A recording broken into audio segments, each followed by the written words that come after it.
Saya kira kalau orang COVID kekurangan oksigen tanpa gejala itu sekarang adalah yang paling banyak justru.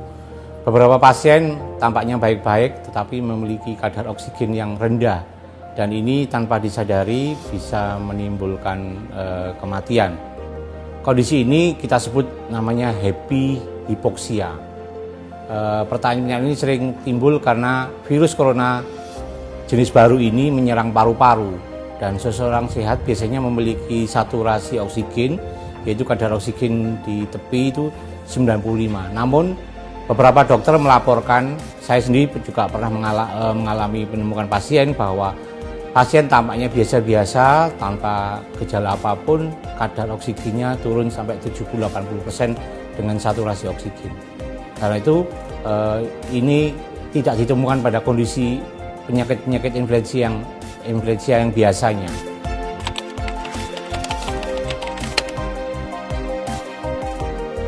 Yang jelas kalau kita ketahui orang itu kekurangan oksigen tanpa tidak diketahui tanda-tanda sebelumnya, maka akan menuju ke arah kematian dan ini bisa tidak terdeteksi kalau kita tidak membiasakan diri.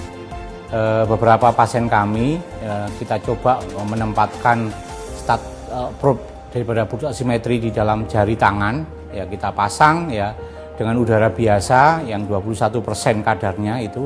Biasanya orang itu cenderung kadarnya di atas 95. Pada pasien COVID ini kalau kita pasang kadar itu adalah 93, 92. Kalau kadarnya masih rendah, masih 93, 92, saya kira masih cukup representatif karena dia masih dalam posisi yang infeksius, yang sakit, yang perlu dibantu dengan suatu edukasi, dibantu dengan semangat, dibantu dengan obat-obat simptomatis supaya kadarnya menjadi lebih baik. Ya.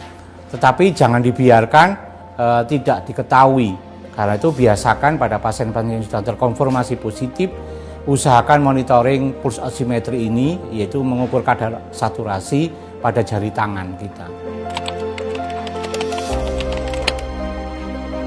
Cara mudah untuk mengetahui kekurangan oksigen pada kondisi COVID itu melakukan pemeriksaan pulse oximetri tadi yang saya katakan. Jadi pasien yang kita duga mungkin ODP, OTG, PDP atau konfirm positif itu harus selalu dilakukan pemeriksaan. Karena itu mereka yang melakukan karantina mandiri diingatkan bahwa mereka harus selalu bugar, mereka harus selalu tidak ada tanda-tanda yang tadi yang kemungkinan kekurangan oksigen dan lain-lain. Yang kedua adalah mewaspadai gejala-gejala COVID awal-awal. Jadi kita harus ingat, kita pernah demam, kita pernah batuk, kita pernah flu, pilek, sesak, kita pernah nyeri otot disertai riwayat demam.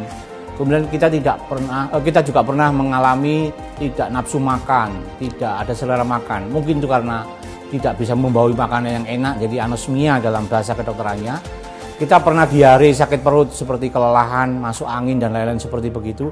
Itu adalah gejala-gejala awal daripada COVID yang kemudian pelan-pelan selama kurang lebih 1-7 hari menuju arah ke infeksiusnya, dan terakhir setelah lebih 7 hari mereka tidak sadar bahwa kekurangan oksigen, maka biasanya mereka menuju ke arah ke lebih berat lagi, yaitu pasien jatuh menjadi gagal napas.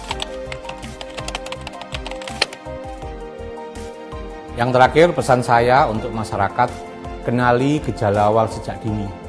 Semakin dini gejala terdiagnosa, maka penanganan COVID-19 insya Allah cepat teratasi.